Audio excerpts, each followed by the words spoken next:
Welcome to the On the Edge podcast with your host, Scott Groves. Hey guys, it's Scott Groves with a special episode of On the Edge podcast. And this is the first time we're trying this. We've got an in-studio guest, and then we've got a couple people on Zoom.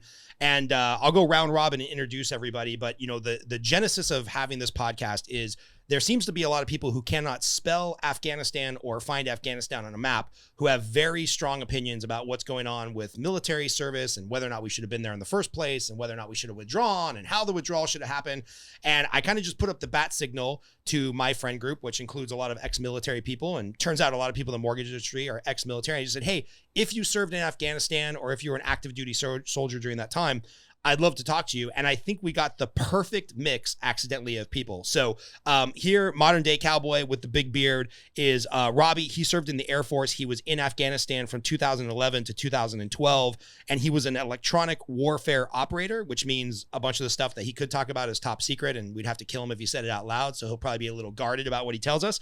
And then Sean was in the U.S. Army doing human resources. He was a human resources officer. He was in country in Afghanistan from 2009 to 2010 and currently works with people who are transitioning out of the military. So for the last couple years, he's had really a front row seat to understanding people that are coming out of country, out of combat zones, and kind of what job transition and life transition they're looking to make. And then Nathan was a Marine, the tip of the spear from 2009 to 2011 in Afghanistan, part of an Infantry Scout Squad that was part of a sniper platoon. So probably some crazy stories there. And I'm glad to see you made it back in one piece. So yeah, maybe we can just start there, kind of round robin alphabetically, if I can even remember my alphabet now, Nathan, and just, you know, tell us a little bit about your military experience and, you know, what you did in country when you were there in Afghanistan. Cause, you know, infantry scout sniper platoon sounds pretty crazy, but maybe you were just on guard duty for 3 years. I don't know. Tell us a little bit about your experience. So it's kind of funny because my first two deployments, I had four altogether. My first two were to Afghanistan, and they were different in a lot of ways, right? So my first one, I wasn't with snipers at the time. I was a saw gunner, which is light machine gunner, and a lot more kinetic. For anyone that paid attention to anything that was going on, I was part of it's called the invasion of Marja, which was our Operation MOST, which was the largest offensive operation the military had done since Fallujah. And so it was a lot more kinetic, you know, gunfights, things like that. And then my second deployment there, snipers, just a little more coin-based counterinsurgency, which President Biden said that we specifically were not doing. And I'm telling you, that's absolutely what we were doing. And that's more like hearts and minds, kind of working with the people.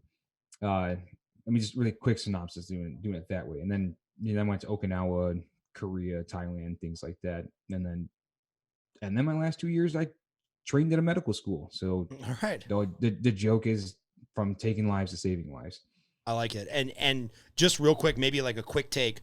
What was the thing that was most shocking to you or most different to you or most culturally different? Like what was the biggest in-country shock when you were in Afghanistan and you started working with people in that hearts and mind capacity, like boots on the ground, trying to train people to kind of manage their own country? What was culturally or militaristically the biggest shock to you?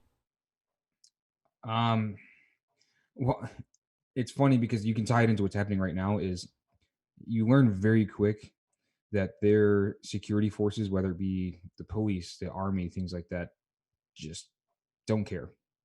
They don't care. It's like terrible. You know, we only know our military here, and we're America, right? You know, we're the U.S. military, one of the largest fighting forces in the entire world. And especially me being the Marines, we're the tip of the spear. We're the best of the best, things like that. We take our jobs very serious, all of that stuff. And then you go into a country where you can do drugs freely. So, you know, with all the stuff going on, it literally came as no surprise, just because when I take that back. There is a lot of drugs. There is a lot of drugs that come out of Afghanistan. I had no idea about that. So that was actually probably the biggest culture shock, is realizing that at the time, like 90% of the world's heroin came specifically where I was at. Yeah. And, yeah, I guess that would be weird when you're kind of like squared away, high and tight haircut, you know, very rigorous standards to be in the United States Marines. And all of a sudden you're like, oh, wait, my counterpart who I'm supposed to be on guard duty with is smoking hash openly and getting high. And that's that's got to be a little weird, right? Yeah. Yeah. That's all the time. Yeah. And Robbie, same question from you, man. Like, tell us a little bit about your service in country, and then maybe one of the biggest shocks to you. Yeah, so I started as a Arabic linguist, and it was really funny actually. So in Afghanistan, they don't speak Arabic. I mean, by the time I got there was maybe a couple dozen jihadists for Al Queda that actually did speak Arabic, and they were looking for guys to go over there. I volunteered. A guy who spoke Persian Farsi volunteered, and he got sent to Iraq where they speak Arabic, and I got sent to Afghanistan where they don't exactly speak Persian Farsi, but Persian Dari is one of the languages, and he could have actually understood what they were saying. So that being kind of my first introduction to how this was going to go was that they sent the Arabic guy to the non-Arab country and the Farsi guy to the non-Farsi country. And what languages do they speak in Afghanistan? I mean, half a dozen, but mainly Dari and Pashtun. And Pashtun is language of not the majority, but like the plurality, the biggest population in Afghanistan is Pashtun. So I think it's 44%, something like that. So I volunteered for this. It was from actually an email that it didn't really give any details. And that's kind of how it works sometimes when you're in these top secret shops.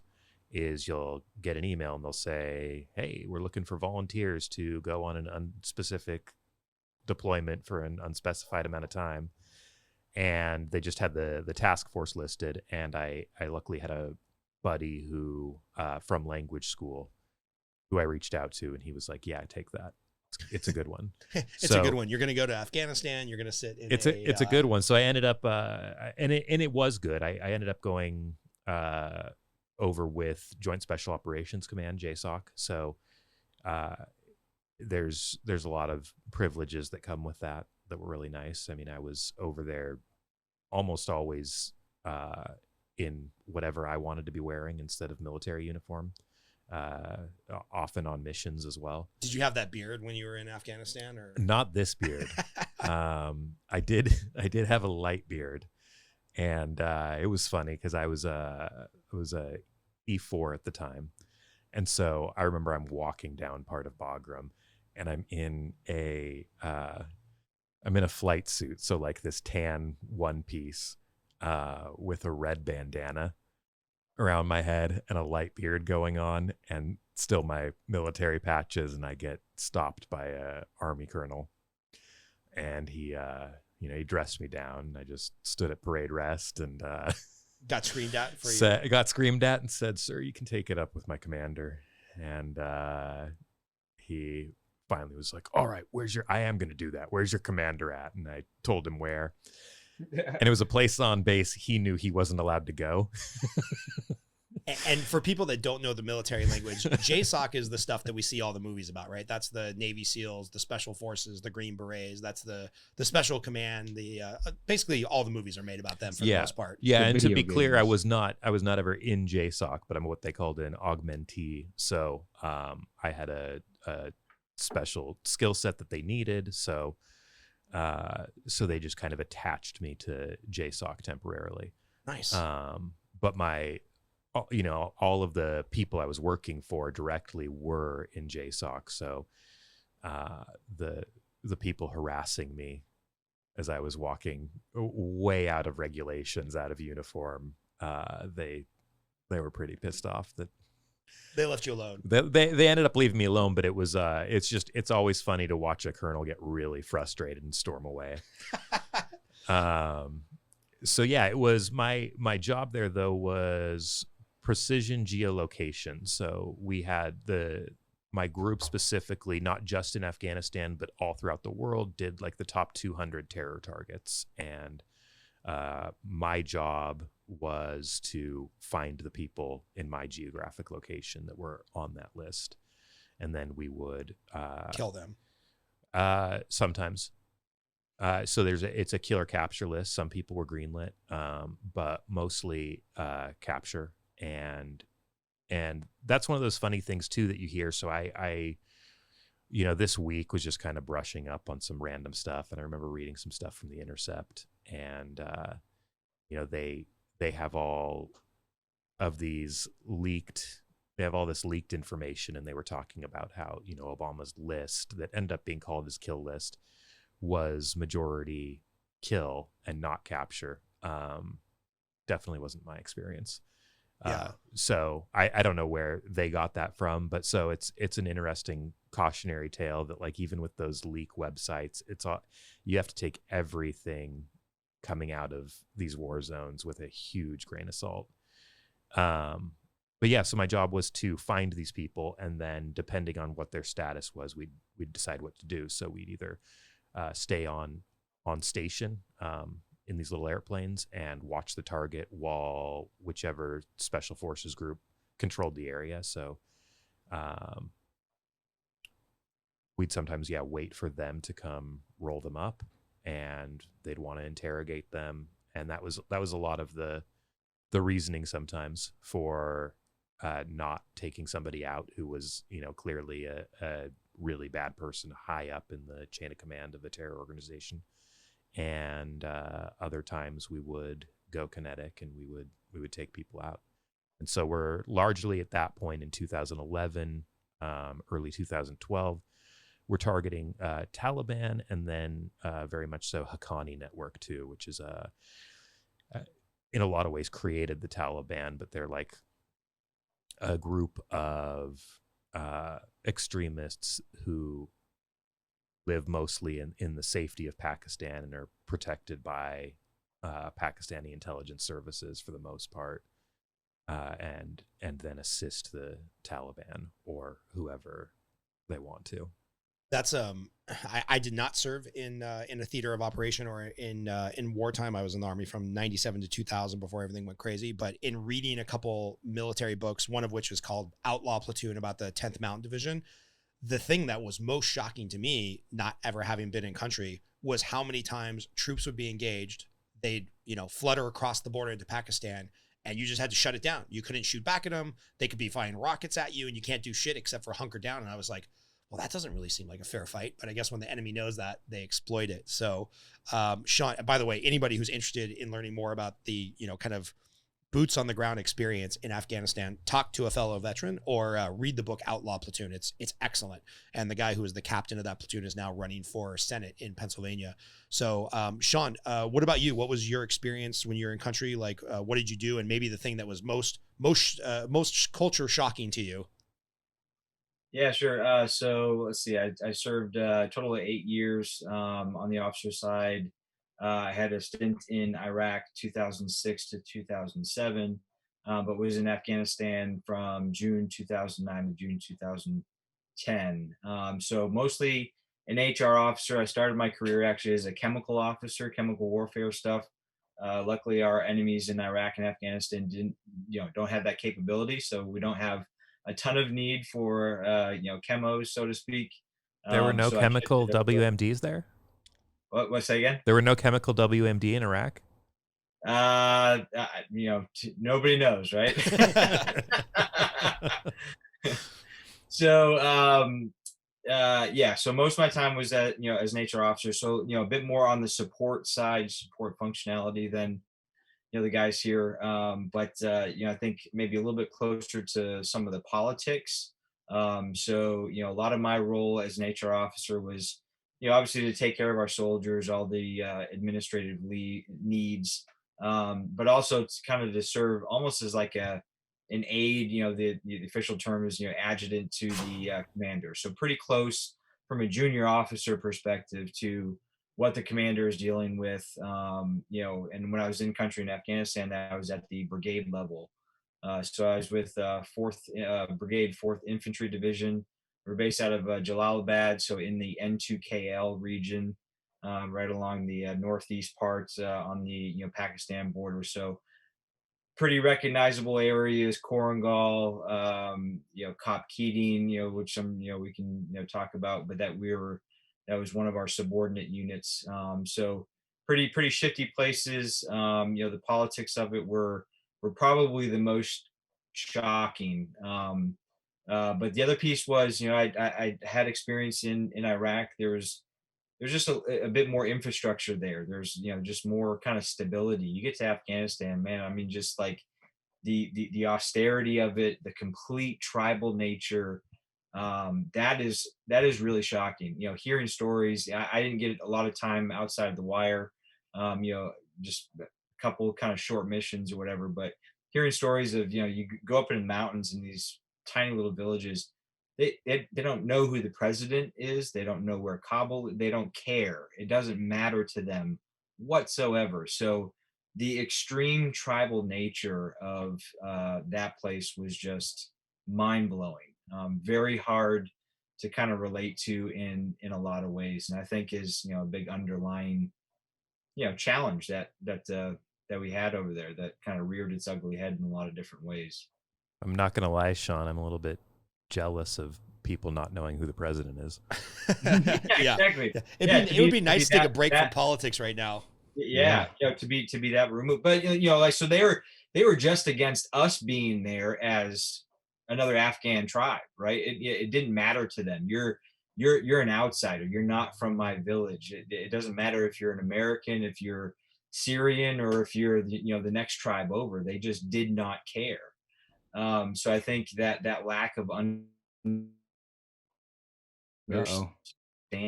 or that being able to deal with folks, maybe trying to treat them as you treat other folks, might just be a little bit different there. So yeah, I remember famously Robin Williams had that joke before he passed where he's like, yeah, President Bush's mantra is to bomb Afghanistan back into the Stone Age. And the Afghanis are like, sweet, upgrade. And it's like, from what I've heard from people that have been in country, it's exactly that. It's like, when you're living in a village with no clean water, you're living off of a couple goats that live in your house and their excrement is in your house. It's just, I mean, it's like going back to medieval times by modern American standards. Is that what you observed also, Nathan? It's so the way that I explain to people, because everyone's, oh, what's Afghanistan like?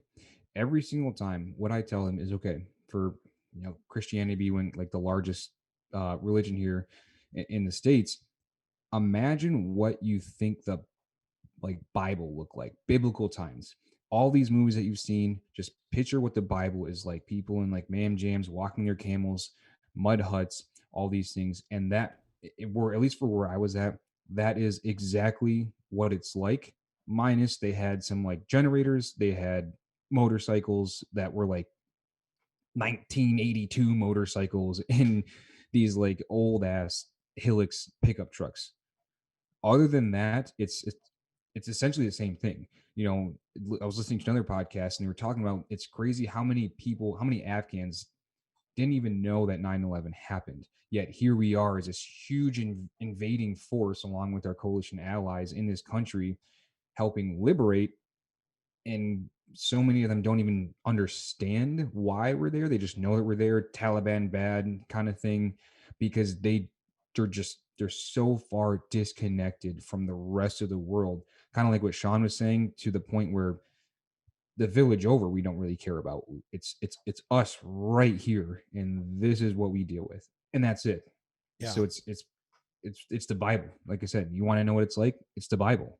Yeah, there were some successful recruiting efforts based on that, where people would they'd bring somebody in and they'd say, these Americans came and invaded us, and they would point to 9/11 and they would say, this was the attack that we did because they invaded us, and flip it around like that. And there's no way for anyone to verify that. So they were using it as as a military victory against these people who had invaded the country.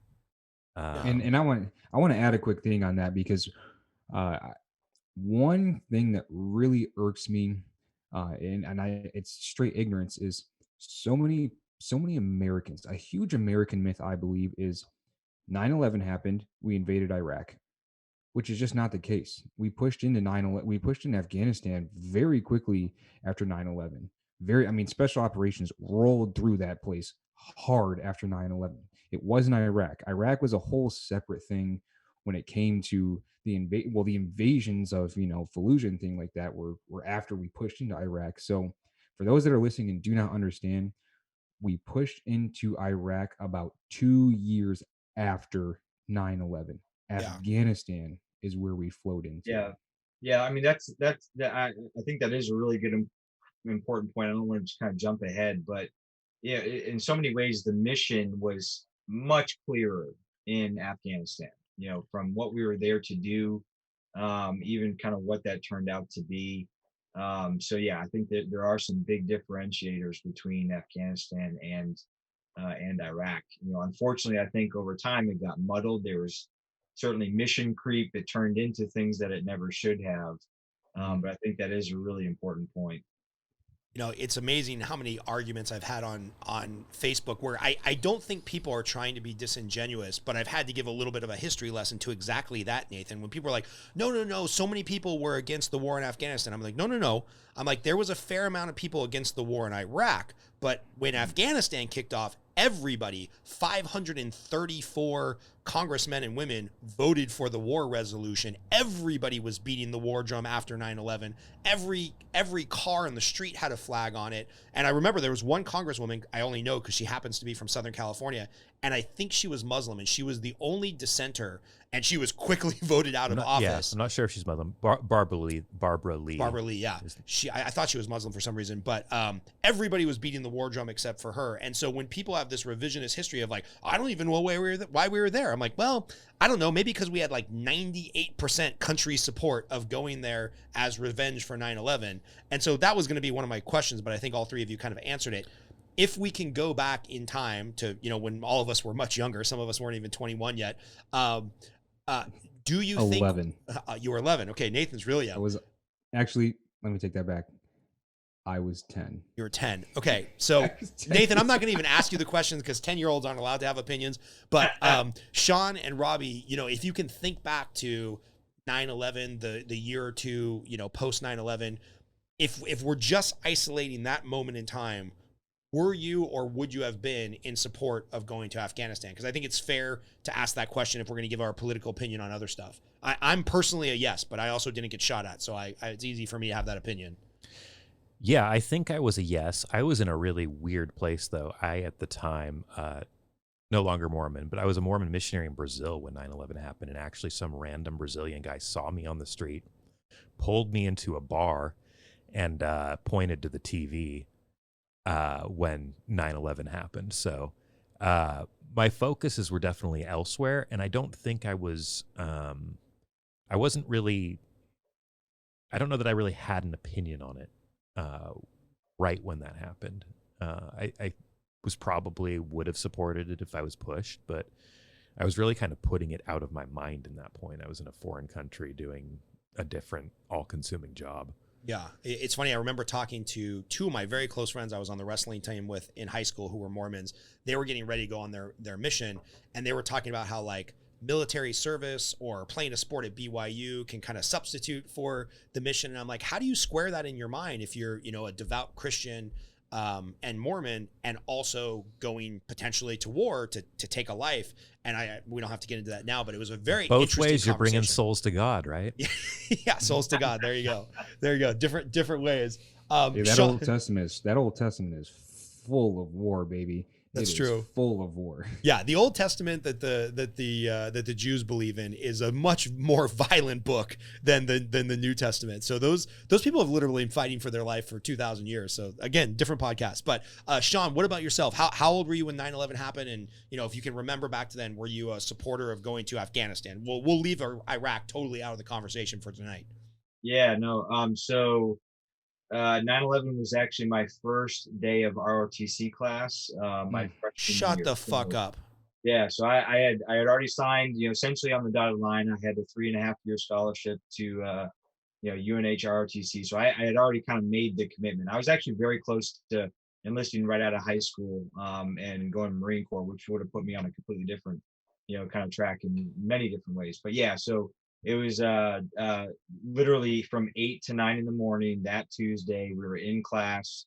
I remember vividly the captain coming in, who was one of our instructors, saying, "Hey, we don't know what's going on, but something's happening," basically.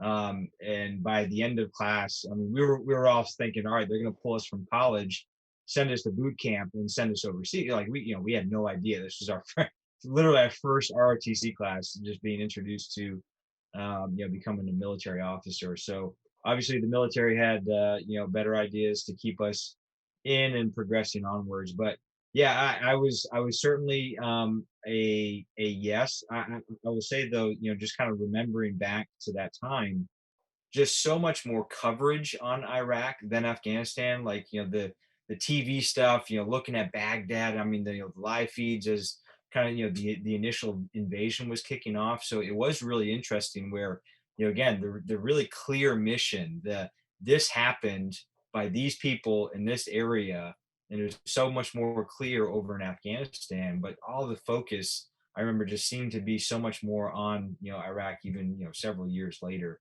So Yeah. I was certainly yes, still am. I think there was a very clear mission. I think it's just realism in our current world, in our current state. I'm sure we'll touch there, but we can't operate in this little corner of the world and just expect things to be kind of hunky dory. I mean, people are going to come after us. That's part of their doctrine. That's part of their religion and their belief is they will not stop, right, until they just wipe everybody else that don't believe the same things that they do off the face of the earth. And I think unfortunately just a lot of people don't understand that, how Yeah. how really radical and just set in that mindset they are. So we can sit here and kind of wishful thinking, all that stuff all day long, but I think reality sets in pretty quick. Yeah, Well, I was reading an article by somebody from Substack, Glenn Greenwald, who I really Can I like. freeze again? No, you're okay now. We're getting your audio, even if the video freezes a little bit. Okay. But I think it was Glenn Greenwald was writing an article. He said there's this famous Afghan saying or proverb or whatever that is like, "Hey, you guys, you rich country, have all the watches, but we have all the time." Meaning that they're just never going to give up on whatever their mission is. So, the $1 trillion question is, and we can get to how the exit happened because we know that to be true, and it's kind of hard to prove the counter narrative of what could have happened or how we could have done it better. But I guess at this moment in time, when we talk about just should we or should we not have left, and we can talk the rest of the night about how we left and what could have gone better.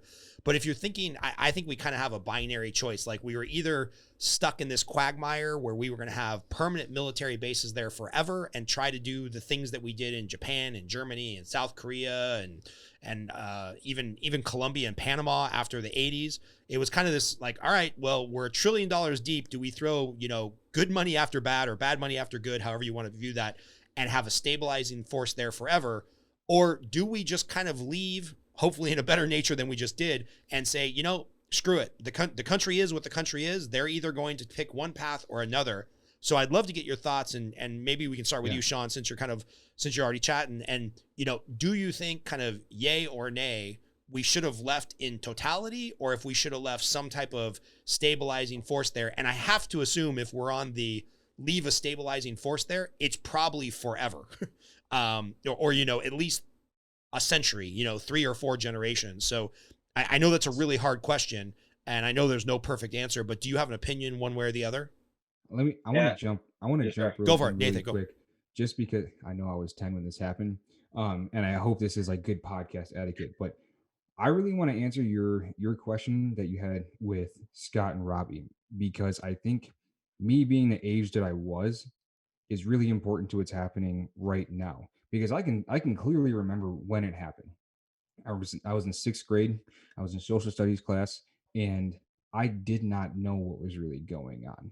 And that's, I feel like that's so important for a lot of people to hear, because it was almost impossible for me as a child to comprehend that our nation was being attacked by terrorists, and 3,000 people were just killed, and people were literally choosing to jump out of this building instead of burning alive. And the reason why I say that is because it's like, I understand that now as an adult. Then there's no way. Right. But what you see right now are so many social justice warriors, people that are my age or even younger, that have all these opinions about all this stuff in Afghanistan and everything, talking like that they know that they understand it, or that they remember, or this and that. And in all reality, people that are my age, unless you've gone through these things, and it's not to discredit anyone that has these emotions, because this is America and you have your opinions, that's your right. But when people want to sit here and talk about just the extreme impact of 9/11 and that day, it's kind of like there's no way that they can actually comprehend that, Man, or unless they've gone through those things. So I just wanted to add that little no, snippet in right there. Nathan, that's so powerful, because I remember when the first Iraq war happened in 91. So I would have been 12. I didn't know what the fuck was going on. I just knew something happened, something invaded, and U.S. soldiers were going somewhere. And I remember talking to one of my parents' friends who had like a international politics degree from UCLA. I was like, hey, like, what's happening here and how do people feel? I was just trying to figure it out. And she said, well, the people I'm talking to who came of age during Vietnam, they're kind of against it because that was their personal experience growing up. And the people that experienced World War II, they're all about it because they remember how that first domino that can fall, that can lead to World War III. And so it's I think it's very important. I'm sorry I didn't get your opinion on it to start, but yeah, you're right. Depending on where your age bracket is, I have a 19-year-old son who wasn't alive when 9/11 happened. He wasn't conceived until a month later and wasn't born until a year later. So for him to have an opinion, which he's a grown man now, if we went to a draft, he could be drafted. He's allowed to have an opinion, but sometimes I have to kind of like reel him in and correct that opinion a little bit of like, no, you don't understand what the social feeling was in America post 9/11 and the intelligence we had at the time. So Nathan, super good point. Thank you. And that's not bad podcast etiquette, because anytime anybody has anything powerful to add. So Sean, maybe going back to that binary choice, and maybe it's not even fair that I'm making it a binary choice, but I think it is. We leave and we just say it is what it is, or we keep some type of stabilizing force there we'll just say it's forever, but it's probably 30 years, 50 years, 100 years, who knows what. What's your opinion and take, having seen the country and kind of seen the politics at that brigadier level, which I'm guessing you reported to like a 1-star general or a 2-star general? So I reported into a full-bird colonel who reported into the 2-star. So, but I kind of got privy to some of their conversations, back channels or whatever. So unofficially, and certainly want to keep kind of confidentiality. So Of course. watch what I say. But I think the binary is fair. And whether we pulled out now or 10 years from now, I think eventually we probably, if we're honest, we probably would have gotten to where we are now. That doesn't excuse the way that we've done that, but yeah, it's either we are there for the long term, like a Germany, like a Japan, Korea, and there's cost benefits, right? But to me, looking at the cost benefit analysis recently, where we were down to bare minimum, skeleton force, 2,500 folks, spending less than in a year than we used to in in a day. I think it was the crazy stats there. But to me, it was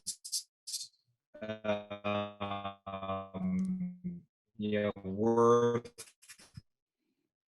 I actually really want to hear this too. I know, so do I. Staying and getting some of those benefits. And I'll stop talking because I think my feed keeps cutting. No, Sean, say that one more time. I'm going to turn off your video and we're going to see a picture of your lovely baby. Because sometimes when we don't have video, we get better sound. So say one more time, you thought the benefits versus risk? Yeah, I mean, so, by the time, Trump drew us down to, bare minimal skeleton force, but I think over 4 years, he proved that was a viable strategy, right? So anytime that the Taliban tried to do something, he would schwack them, and they were kept in check. So to me, the long-term benefits of having presence in the region, not only just in Afghanistan, but you're talking about it from a broader geopolitical standpoint. China, Russia, keeping all those folks at bay, which they were. I mean, they were in check. So, and now we're seeing the exact opposite. So to me, I don't see the endless war kind of argument as really valid. This was really turning more into again, we are forward deployed all over the globe. There's no reason to kind of hone in at this point to what Afghanistan became. Preventing it was really more of a deterrence than anything. Yeah. Preventing the Taliban from doing exactly what they're doing today, deterring China, deterring Russia. I mean, all of these major kind of, players. The cost of that became very manageable. We hadn't had a casualty in 18 months, basically. So if I had the choice, if I was, in charge, I would have kept us at the very least to, the Afghan military was built around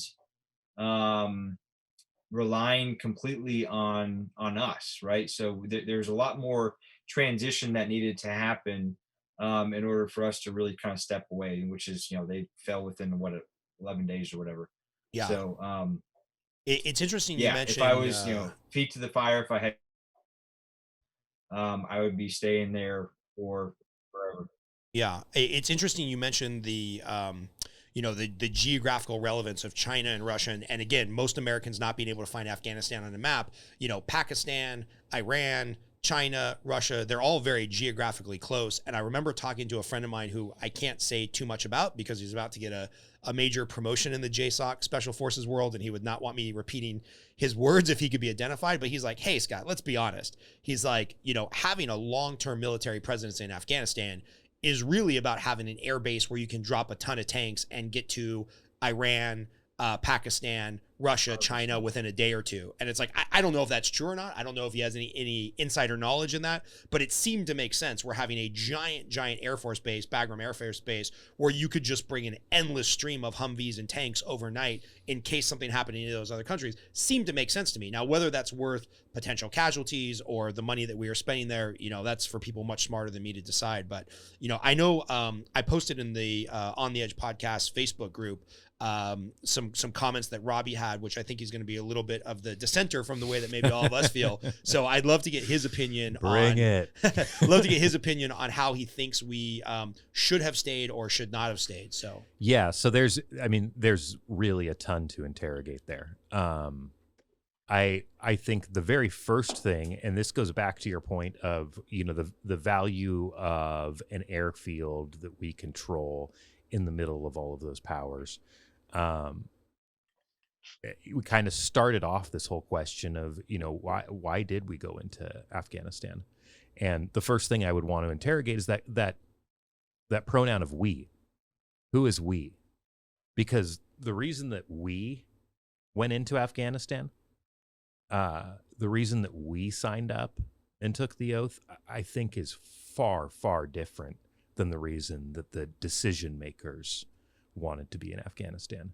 And, Sean mentioned mission creep a little bit earlier, and I think it's incredibly telling what happened in the first few months of the war in Afghanistan. Can you explain for those that have not served in the military and had bullshit politics come our way, what mission creep basically is? Yeah, mission creep is just where you are assigned a task and you make that task ever larger and ever larger. And usually it's especially pernicious with it's pernicious with anything, but it's especially pernicious with unaccountable bureaucracies where they're not accountable to any sort of profit incentive or anything else. They basically get to take tax money and they just say, well, I take the tax money I need to solve the problem in front of me. And so they keep expanding that problem so that they can continue to take more and more tax money. Yeah, this is like anybody who's ever done renovation on their house. I'm like, well, I'm going to replace the dishwasher. Well, I might as well do the counters while I'm at it. Paint the kitchen, new island. And all of a sudden your $2,000 dishwasher turns into a $100,000 kitchen remodel. Yeah, and imagine that remodel if you just get to take money from your neighbors to do the remodel. Yeah, whole house is getting redone. So I think it's really incredible when you look back how quickly the stated mission creeped into something much, much larger. And you can look too, that's why the we pronoun is so problematic, because even, within the Bush administration, there was disagreement. Yeah, my mic just went out. Oh, yeah, you're good. There we go. Yeah, even within the Bush administration, there was a ton of disagreement. So I think what's really difficult for me to square with the state admissions of Afghanistan are the actions that happened as soon as we went in there. And I'm talking specifically about, we went in there to get Osama bin Laden and Al Queda. That's what we were sold on, I thought, at least.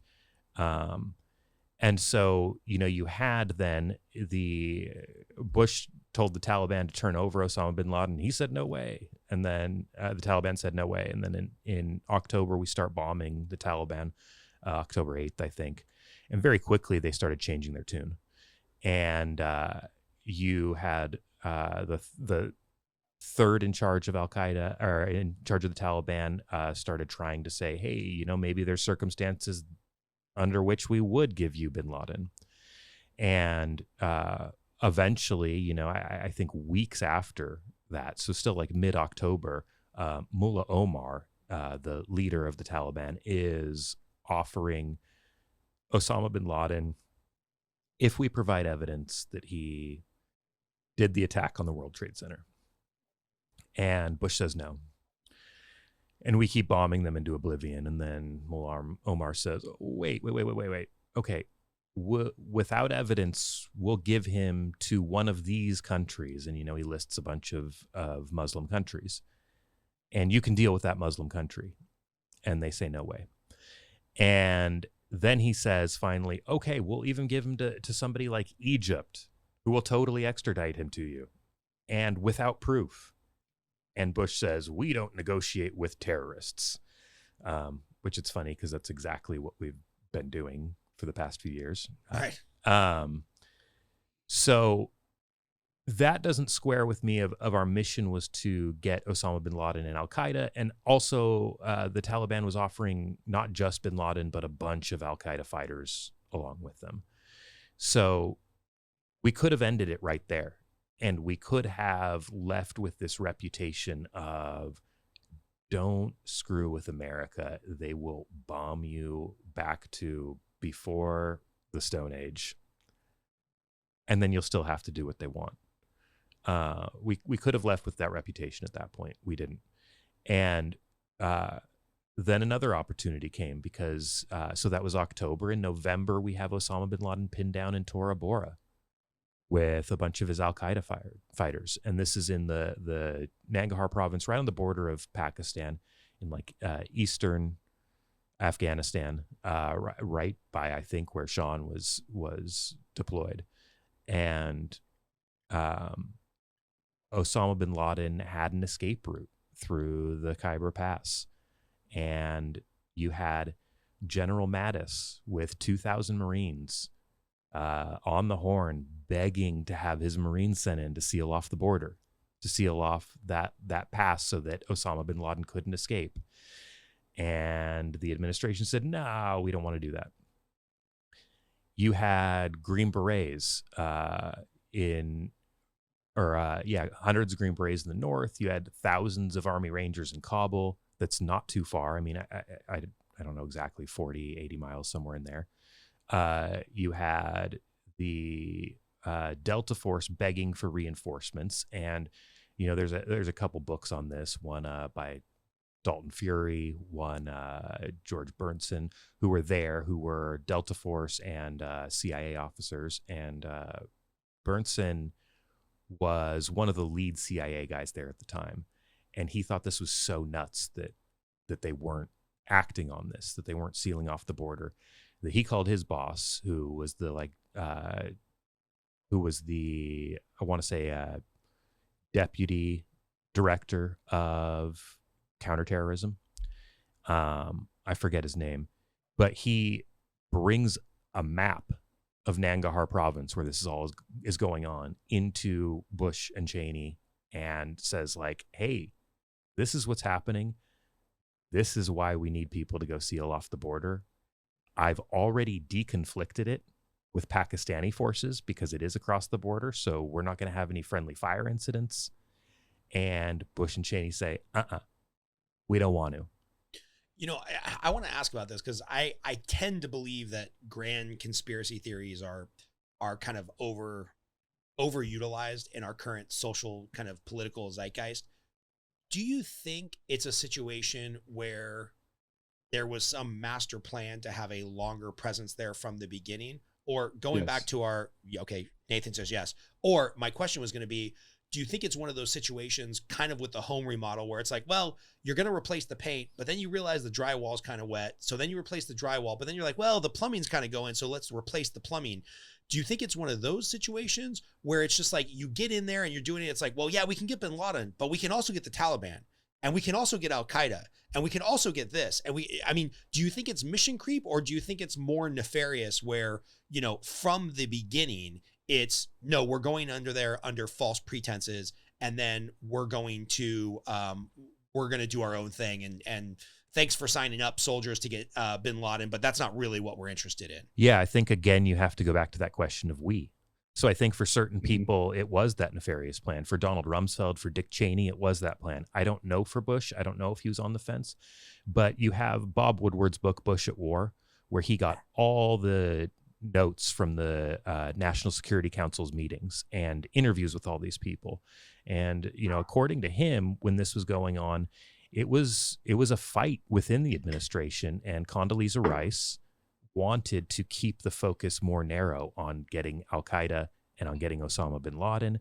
And Rumsfeld and Cheney were concerned that if we got bin Laden too soon, that support for their broader vision of what we wanted to do would dwindle. Got it. And that if we got him too soon, then we're going to have to leave Afghanistan. And then, we're not going to be able to go to Iraq 2 years later, which was, from that administration, that was always part of the goal.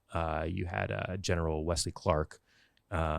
He has said that there was a straight up plan for how we were going to roll through 7 different of these countries we considered problematic in 5 years. Yeah.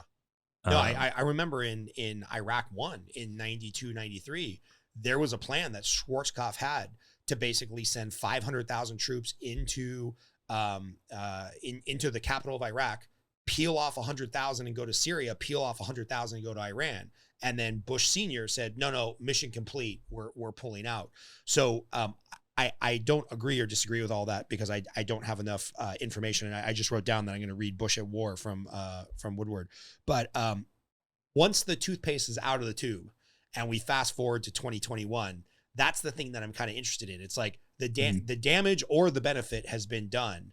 Do you think once we have a semi-stabilized force of Afghan military that now we know, and probably hindsight is 2020, but I think there was enough intelligence about this that like, hey, they cannot operate without our air support, our contractors fixing their planes. Do you think we leave in a better way? And I know you believe that we should have left in a different way. Biden really screwed the pooch here. But do you think we leave in a better way, or do you think we stay as a stabilizing force for 50 years and try to transform hearts and minds and kind of expand that center of more westernized culture in Kabul to the rest of the country? Yeah, I'm 100% on the leave side. And that's because, while, we can skip forward all the way, but what we have to understand what was happening in the meantime. We're funding our own defeat constantly in Afghanistan. We fund Pakistani defense, which funds the ISI, which funds the Taliban. Yeah, that to me is the craziest thing. So can you give people the 60-second Reader's Digest about that, about how we're sending money to Pakistan to fight against us? Yeah, so we send money to Pakistan because we need them for certain things. And we're a little bit dependent on them. We're dependent on them sometimes for overland routes. But we send them money. They use it to fund their intelligence services. There's a magical article Christopher Hitchens wrote that explained how every time it comes before Congress of why are we funding Pakistan anymore, about 3 days before that vote happens, Pakistan magically comes up with like 3 fairly high-level terrorists that they capture in Pakistan and give over to the United States. And so the ISI, they don't just fund the Taliban. I think people have to understand it goes back further than that. So the Taliban comes from people who were who basically fled Afghanistan into Pakistan, and they were educated in Wahhabi Saudi madrasas. So this extremist form of Islam, sponsored by Saudi Arabia and tons of countries. They set up these schools and they teach this extreme form of Islam, and that was going on in northern Pakistan.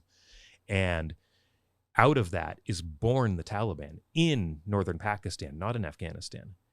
And then they come over and they start expanding from eastern Afghanistan, from that like border region, and taking over more and more places. And to be honest, welcomed at first by a lot of tribal people, because they promised to bring a little bit of order to the chaos, and people were into that. And there are places that the Taliban even remained popular throughout the thing. So it's, when I criticize when we talk about we, I think the same thing applies to them. It's not like Afghans are all of one mind. Right. There's a lot of differences in there. But yeah, we keep, to bring it back, we keep funding the intelligence services of Pakistan, and those intelligence services continue to fund the Taliban. And that's in addition to the money we pay the Taliban just to pay them off not to hit our convoys and things like that. And so we are probably the number one. I mean, it's between, us and opium, who's the number one funder of the Taliban. And we fund our own enemies who kill our own people.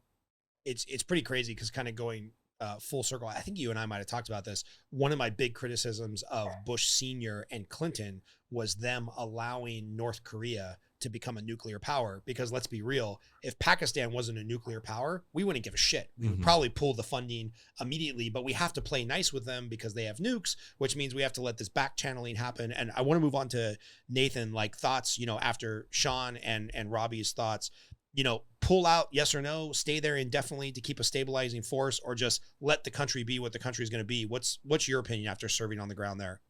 So I'm really glad that they actually spoke first, because they're going to give higher level, they're giving higher level perspectives.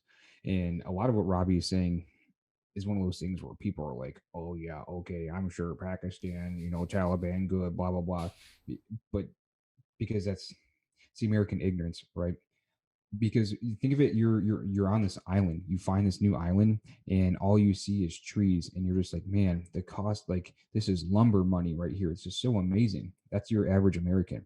Well, America, the higher, to me, higher level people here in America, they actually see the road to El Dorado. So while the typical American is seeing lumber, wealth, higher level up here is seeing gold, diamonds, and just much, much more. So when we go into these places, it's maybe there was a noble cause as to why we initially went into Afghanistan. Patriotic reasons. They just blew us up. Blah blah blah. All these things, we're getting who's and rahs and things like that.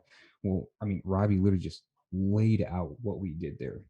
Special operations rolled through that thing so fast and so hard, and dealt with what we needed to deal with quickly, because that's how JSOC is. Here we are 20 years later, and you're kind of like, well, what's going on? Well, what's happened in the meantime? Okay. On my experience, my first deployment, most of what we did was trying to convince local farmers not to grow poppy, because poppy gets converted into opium. Opium gets funneled into money funds whatever it is. And we can see it. It's known to the American public. America likes to control drugs. So is it a coincidence that 9/11 happens and we have all these conspiracies of, was it government ran, and then as soon as right after we pump into Afghanistan, that's a key geographical location, like we've already talked about, for access to other countries. And on top of that, well, how can we fund a lot of these things? Well, we have a country that's just beautiful for growing drugs. We have a very poverty civilization that, in a way, is protected by the Taliban, because the Taliban say it's either, grow this or we're going to kill you. Then America comes in here and we're saying, hey, start growing this wheat, which you sell for a third of the price. And if you don't sell it, we're just going to ask you again. But the Taliban, if you don't grow poppy, we're going to literally come here and cut your head off. So we have to, it's hard for a typical American to think that way because you haven't experienced it. And Sean and Robbie have different experiences than I have because I was a ground pounding idiot, right? That just says go that way. But I also see a lot of I feel like their experiences are higher level um, pinhole things for very, very, very important tasks where I'm like the GP. So we're out there doing the actual ground pounding, suffering in ways, seeing kind of the local populace experience, and it's a waste. It's a waste. Should we have left? My God, yeah. Like, what's the point of that place?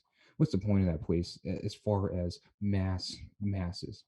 Um, Yeah, I but can't remember if it was Sean or Robbie, and I'm only speaking like again my very kind of baseline level things of what we saw, or of what I experienced. But I would say it was going to happen either way.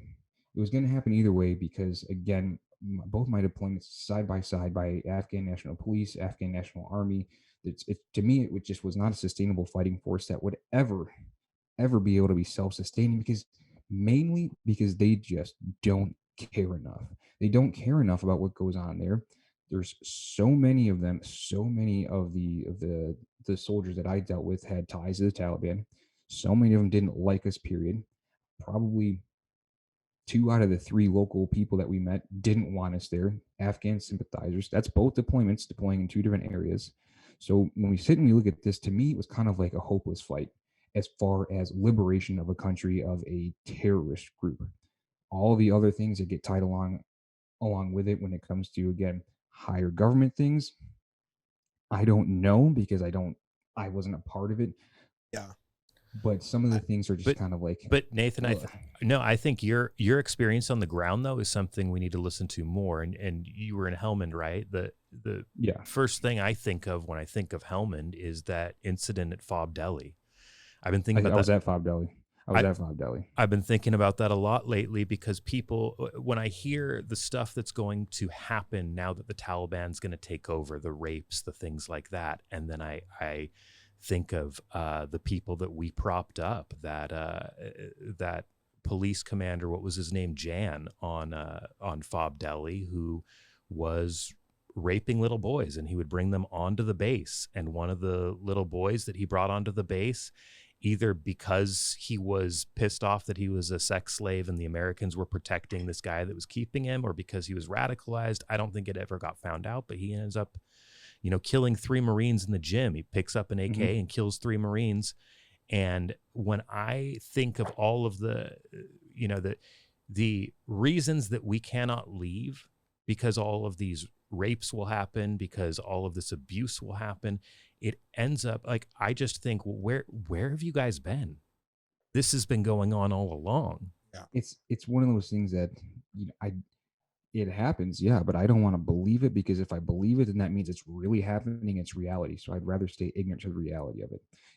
I've been telling people my first, I think 3 days in Afghanistan, my first time, we caught we were doing what's called an EDL. We were basically doing a gear check, right? Accountability check.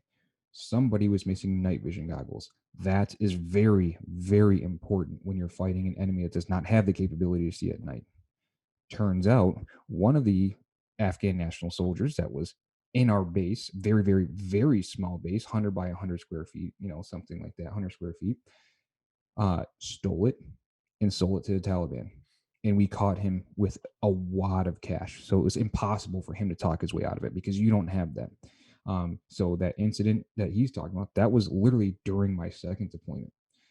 There's so many of these things that everyone wants to be focused on the women and children, the suffering and this and that.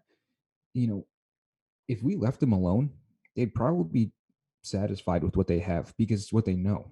We're the intruders. That's one thing I learned when I got there. We're the intruders, and we like to say that we're helping in ways that we are, But again, we're trying to convince a civilization that doesn't really know any better that what we think and how we think you should act is okay. And then the reality is they don't want to adapt that, and they really just don't like us. For me being, if you can't tell, so I'm half black, half white. I used to get spit on and all kinds of stuff, literally just for being black, even though I had guns, grenades, and all kinds of things. And I'm a black American. Like, get out of here. And so, could we have left a permanent base there and this and that and blah, blah, blah? At what cost? The Taliban rolled through that thing way too quick. All that they were waiting was to sound to sound the alarm, in my opinion, to sound the alarm. Because when you sound the alarm, all those Afghan national soldiers that are living with coalition forces, Americans, Brits, Canadians, when the alarm gets sound, guess what's going to happen? They're going to flip just like you saw. And that country's going to roll over. And at this moment, I don't know how many innocent people have died. I don't think any coalition forces have died from this Taliban takeover. If we had more, then it would have been a fight when they would have turned on. And we probably would have seen a lot more casualties than what we've seen so far. And so, did we pull out too quick? Yeah, for sure. But to me, it was just delaying the inevitable, because that country does not have a will to fight and defend for itself. So no matter what, and I don't think we can really compare it to Vietnam and all these other places, because civilizations are different, cultures are very different, and most importantly, the will of the people are so much different. The acceptance and desire to change and accept what we've given them. If we've given them $1 trillion or however much it's been over 20 years, and you still can't defend yourself in 5 days, you lose in 5 days, we were never going to win. And I'd like to add, it wasn't our fight to begin with. We have always been support there. We call it the war in Afghanistan, but it's not a war. Who are we fighting? So at what point were we going to have to leave? And at what point was all this going to roll over? Yeah. That's been the most eye-opening thing to me, is just understanding that, reading this book, Outlaw Platoon, which is my little miniature experience in reading what it was like. Their head interpreter was constantly working against them. They found out later, was relaying information, had a sat phone, was relaying information to the enemy. How do we know? Got another interpreter killed. And it's like, when you're fighting all these tribal alliances, you really don't know who's who and who's on what side. And Sean, I know you had something to add. Yeah, sorry, I apologize for all the technical stuff. I think I'm good now, but if I can just kind of clarify and maybe expound just a little bit. Some of it is, kind of the, I don't know if to use like a home house analogy with all the mortgage folks on here, but it's like, you buy this really crappy house and you pour all this money into it, and then you get it to a place where it's kind of good, and then all of a sudden you say, well, time to go because it costs so much to get here. So you have to kind of differentiate, I think, a little bit to where we are now. If I could fast forward essentially from the initial invasion, when we rolled through everybody, kicked the Taliban out and all that kind of stuff, to where we are today. Listen, I think if there's one thing that we've learned over the past 20 years or so, this whole nation building thing in a place like Afghanistan is just such an incredible waste all across the board, right? So if we can just go from let's whip their tails and then move straight into the supporting kind of function, you guys do need to take control of the situation of your own country, of all those kind of things. Let's not blow these billions upon trillions of dollars within this country for it to just go in the pockets of whoever. So if we can just kind of cut out that middle piece, basically, I think to me that would be the ideal. But it's kind of like, once we're here, again, the geopolitical benefit of being there, of having those forward deployed locations, all the things that we get from that, deterring the Taliban, all the other aspects of that, to me, became worth the cost, even in the long term, for the next several decades, where we certainly, I think, would see, a lot of benefits. And, it's in a lot of ways one of those things, like, we just don't know what we don't know, right? So, we don't know what could have been. All we know is what's going to be now, because this decision was made. So it's going to be hard to say, well, this would have happened, this could have happened. But I think my belief is that we would continue to see the benefits with a very minimal cost of being there for that long term. But certainly those positions are valid. Definitely understand you just leaving. Like I said, I think that dichotomy is valid, though. It's either going to be we have to be there for in perpetuity, or as soon as we leave, whether it's in 11 days, 11 months, or 11 years, it's going to eventually probably get back to where we are right now. Yeah. Then the question becomes, I mean, obviously what we're dealing with now is just completely screwed beyond belief. Yeah. But anyways, yeah. Sean, I think part of, because I'm more on your train of thought that like probably a long-term permanent force there might have been a better option. But I think this is where having disingenuous leadership for the last 4 presidents, for every side of the political spectrum, is so hard. Because I think if we had a president who came in and said, look, we're never going to change the hearts and minds of the Afghans. They're going to continue having young T-boys that they rape at their pleasure. They're never going to give women equality. And it's really important we have a strategic base here. So we're going to have a little carve out, a little Navajo nation in the middle of Afghanistan called Bagram Air Force Base, because that's strategically important to us. I think Americans, even the endless war people, could have got on board with that. You mentioned there's been no American casualties in Afghanistan for 18 months. So it's kind of like the Allied forces and the Afghanis and the Taliban and Al Queda had kind of struck this neutral truce stalemate. And if we had an honest fucking politician as president who could have said, hey, there's going to be a lot of shitty things that happen here, and you're going to see a lot of CNN reports about how we're not going outside the wire to try to change hearts and minds and attack people, and this is also strategically important to us. I think America could have got behind that, but creating this binary, like it's an endless war, you're killing Americans, or, we've got to take over the entire country and turn them into a Western democracy. Well, maybe that was never the answer to begin with, and some president or some politician could have been honest with us. You got to understand when Biden said that we're not out there doing that. When he said that told me he's got no idea what we're actually doing there, because the gunfighting. I think that's something we can probably all agree on. Right, Biden has no clue what he had for lunch. Yeah, he doesn't know where he is. He definitely doesn't know what we're doing over there. The gunfighting at a serious level pretty much died down, I would say, after 2012 for the most part, and it was nothing but hearts and minds. So we do a lot of coin operations, counterinsurgency, and it was a joke. We say we're here for coin, counterinsurgency, hearts and minds. So when he says that's not what we're doing there, we're not blah, blah. Dude, that's literally all that's happening there. My second deployment, our ROEs got so tight, someone basically had to shoot you. And explain what an ROE is for the non-military people in the group. So an ROE is rules of engagement. Basically, what has to happen for me to take some kind of force against you? And essentially it was, you need to have a gun pointed at me, pull the trigger, I have to see I'm bleeding, and then I can tell you to put your gun down. That's essentially what it got to, because they were so concerned with hearts and minds. So when he says that's not what we're doing there, it absolutely is. And that's why I'm just like, dude, this is so annoying, because we were doing that. The fighting was over. Everyone's like, the sacrifices of all these people, and this might come in later, but I've been telling people, what, all people have just been saying, oh, it's just so upsetting that for these veterans and all their sacrifices and those lives that have been lost. But can we curse on here? Yeah, you can curse on here, absolutely. Shut the fuck up, dude. First off, you're sitting behind your cell phone, probably in your fucking recliner, and you've never touched a gun in your life. And I guess this is the ground pounding aspect.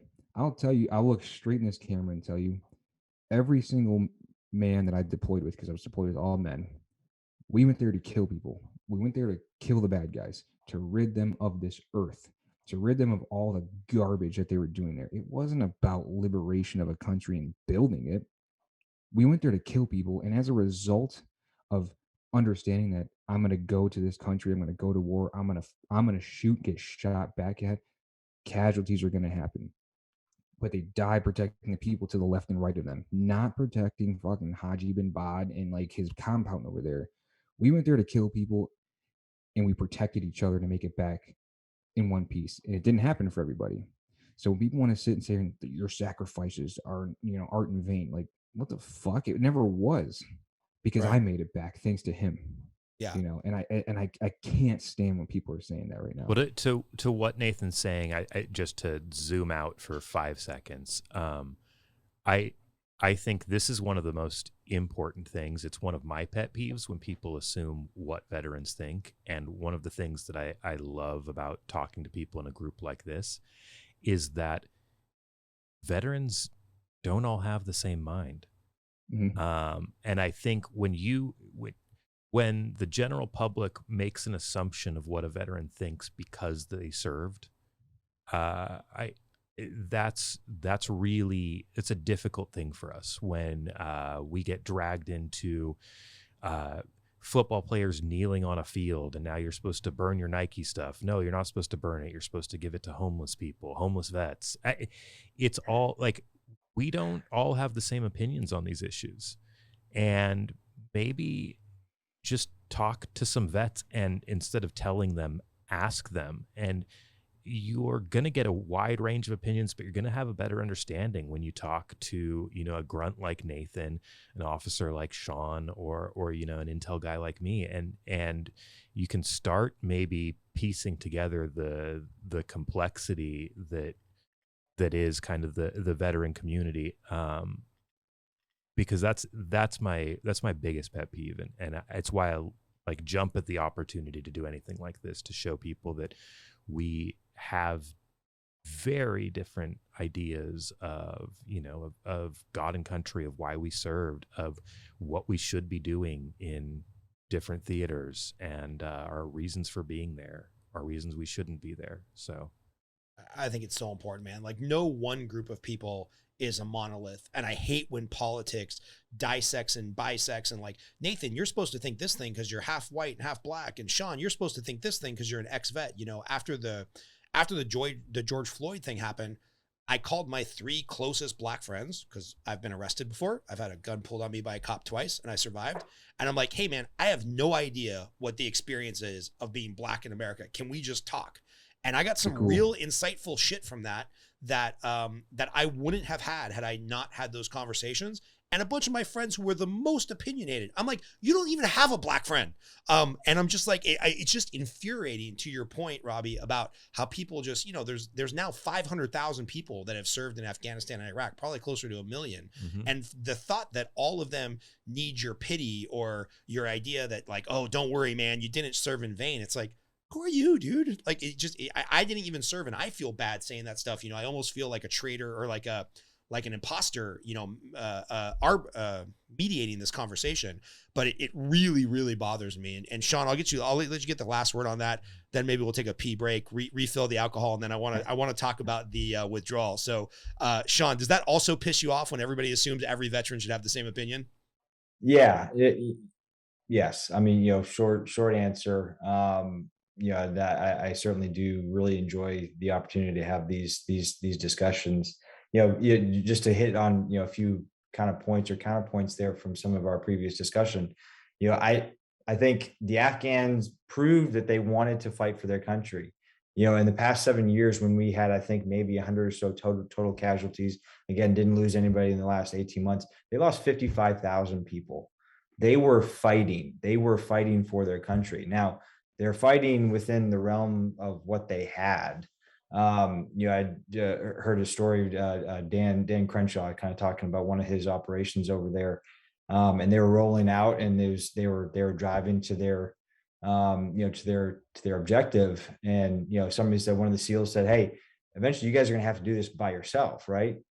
And they just kind of turned and asked a very simple question: if you were us with the equipment that and the vehicles that we had, would you do it?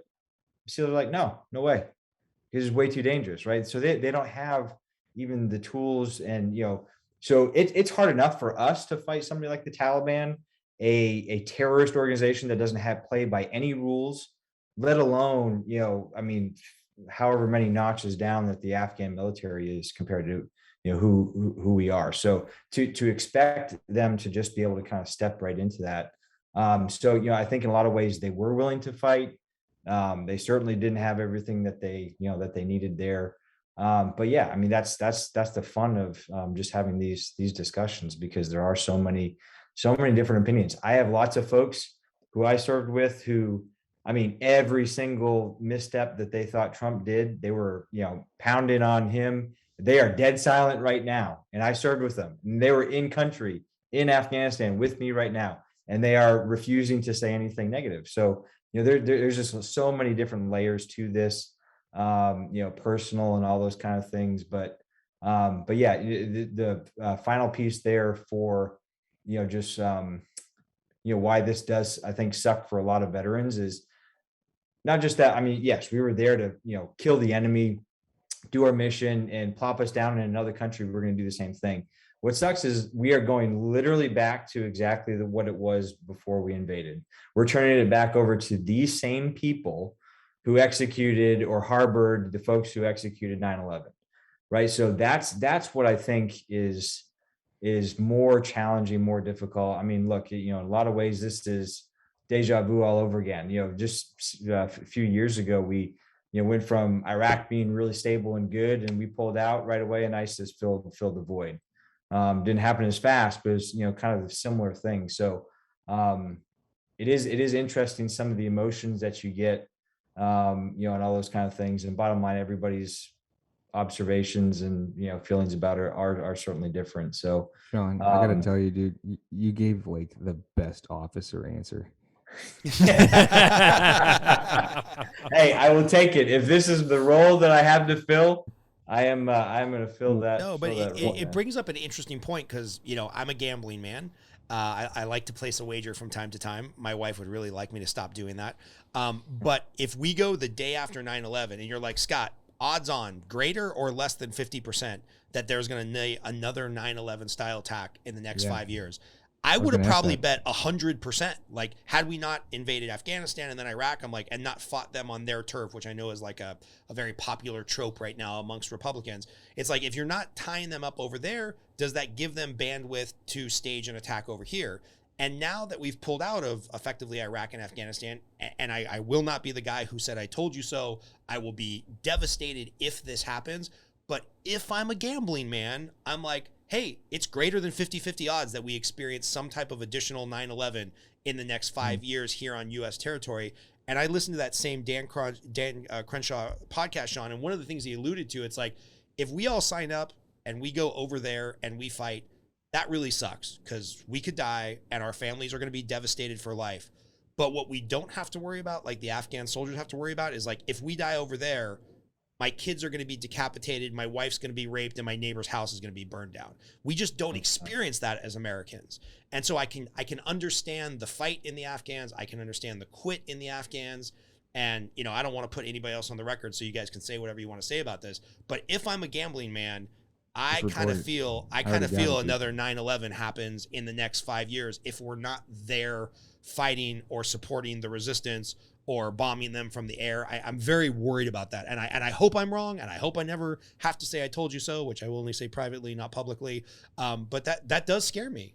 And I don't know what the cost benefit reward there is. So I'll leave it at that, and you guys can comment on anything you want before the pee break. Well, I think it's funny that you say that, because I was literally going to ask Sean like that exact thing. Like, what do you think will happen, now that they do have all this stuff? Because, we just embarrassingly turned over so much equipment. Now, it's not going to be a conventional war. The Taliban will never fight a conventional war. And for people that don't understand that, it's not going to be a uniform military against uniform military. I personally believe that we're going to have an attack on here very soon, 5 years. I think it's going to be way. I honestly think it's going to be next year. Oh, Nathan, we got some Zoom. Now, Nathan, we got some Zoom latency. They're running on. Oh no! Yeah, okay, all right, Nathan, we got some There some Zoom latency. Right as you were saying, I don't think it's going to be 5 years. I think it's going to be, and then you cut off. within a year. That's honestly my estimate, is within a year, because these dudes are riding super high, and what you have to understand is they are a unconventional fighting force. So we're not going to have this, sea invasion or something like that. No, what I think we're going to have happen is what we've seen already, and we're going to have these attacks in malls or in these bombings in places that you can't really control or predict. And then when we look at the circumstances that we're dealing with right now in this country when it comes to masks and things like that, it's just, we're almost setting the stage for some very terrible things to happen right now. Now, Robbie can probably talk way more on this. I don't really know the internal defenses that we have as far as the country goes. But again, how do you fight against the guy next door that just got radicalized? And I think that is our biggest problem with what we're seeing right now in Afghanistan and how it will affect America. Yeah, I think that's going to be difficult. I'm going to say something pessimistic, and then make the optimistic case. The pessimistic part is, I think General Stanley McChrystal was right, and he was the general in charge of the war in Afghanistan until he talked some crap on Obama in front of a Rolling Stone reporter. Never talk to the reporters. Jesus, man. Well, no, not never. Not never. See, Petraeus was the mentor of McChrystal, and McChrystal obviously left the nest a little too early because Petraeus was screwing his reporter. Right. That's the key. You got to sleep with your reporter. You got to sleep with your reporter, and then what you get to do is you get to feed her the stuff that gets reported. And so you get a lot of overly positive reporting. And then if you're really lucky, you get promoted to director of CIA afterwards. So then you're writing the report cards on your own performance when you were leading Afghanistan and having a reporter in your bed. What could go wrong? But where I think Stanley McChrystal was right was that, he talked about insurgent math. And he would say, he'd give this speech where he'd say, you got 10 insurgents and you killed 2 of them. How many do you have now? Say, well, conventional math 20. says you have 8, but maybe 25. 6 of those guys said, ooh, this stuff isn't worth it anymore. I'm going to leave. So maybe you only have 2 terrorists. More likely, you've got 20 terrorists because every one of those guys you killed has a brother, has a father, has a kid, has friends. And those people don't necessarily think, like maybe they wouldn't be waging jihad, but they don't necessarily think that their friend, their son, their father was so wrong that they deserved to be killed by American. Plus, you have the civilian casualties on top of that. So coalition or collateral damage. Collateral damage was just such a huge thing that we had to be so conscious of in Afghanistan. Not because we had to pay the people back, but so again, my first deployment when we did Operation Mostrock, that push into Marja, inexperienced people. We shot a Javelin, which is like a big, just dope, like $80,000 missile. Missed what we were hitting, blew up a 4-year-old girl. She survived from my understanding, but now we have to sit and think, like, what did that just cost to this what are the family? results of that? And it's like a rubber band you keep winding tighter and tighter. And so I think, the longer we're there, it's the question to me is, are we just creating this potential energy the longer we're there that we're holding back, but we're building that energy. And as soon as we leave, that gets turned into kinetic energy. And the longer we stay, the bigger that energy is. So that's the worry. That's the worry. But I did promise I'd make an optimistic case. And my optimistic case is that, we're leaving in defeat, but 20 years of just bombing the crap out of an enemy, that is a deterrent. And so my optimistic case is you look at these people in the Taliban right now, you look at the leader, Akhundzada, or, his deputy is the son of Mullah Omar. So people are trying to say this is the new Taliban. The deputy is literally the son of the guy who led the old Taliban. I'm not convinced. But what I do hope is that, it wasn't, so you have this, the Taliban, we've tried some people try to pretend that the Taliban and Al Qaeda are the same thing. They're not. Some people try to pretend they're totally separate. They're not. There's a lot of back and forth. There's a lot of intertwine. But I think the big difference pre 9/11 was that the Taliban had regional aspirations and Al Qaeda had international aspirations. And my hope is that when you look at even from the Al Qaeda perspective, when you look at what did Bin Laden actually want, what were his grievances? His biggest grievances weren't he hates us for our freedoms. It's that we had bases in Saudi Arabia where the holiest site in Islam is. And my hope is that they're going to look at their strategy, and this Taliban is smart. I don't know if you guys have seen their meme game, but it is, it's it's powerful. They just they took a bunch of the uniforms that they got that were left behind, and they staged a second Iwo Jima and sent that out. It's crazy. And there's been other memes from them that I'm like, these guys this is the way this isn't the old Taliban, is that these guys are actually pretty savvy. And what I hope is that they recognize if they actually do want to achieve their goals of maybe, regional aspirations and maybe their long-term goal of getting the United States out of certain areas like Saudi Arabia, that maybe they're going to stop and think attacking the U.S. homeland isn't necessarily the way to do this, because that's just going to bring them back over here for another 20 years. I do think we'll have more attacks, but my optimistic case is that those attacks are going to be abroad, that we're going to see attacks in Riyadh against American personnel, Saudi Arabia, that we're maybe going to see them in the UAE, and we're going to see maybe the pre 9/11 stuff where you had, the Yemen, Cobalt stuff like that. Towers, Yemen, you had the USS Cole attacked.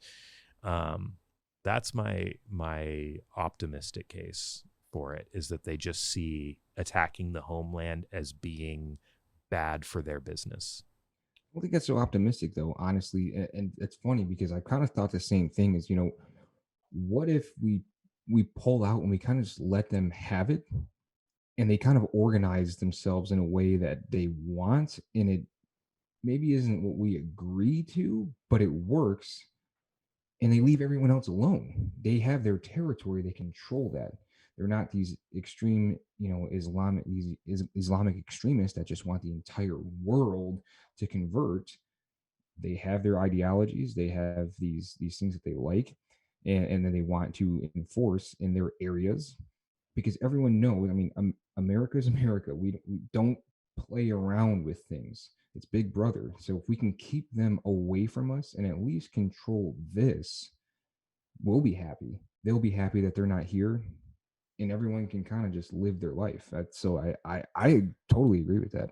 Well, and I also don't think it should be overlooked that there was a lot of success, quote unquote, in Afghanistan as far as the military operations. And we did kill tens of thousands of their able-bodied male age fighters, the people that are most likely to want to pick up arms. They have enough testosterone. They have enough anger. We did kill tens of thousands of those people. So, there might be generational rebuilding, and, we don't experience it on the homeland for a generation.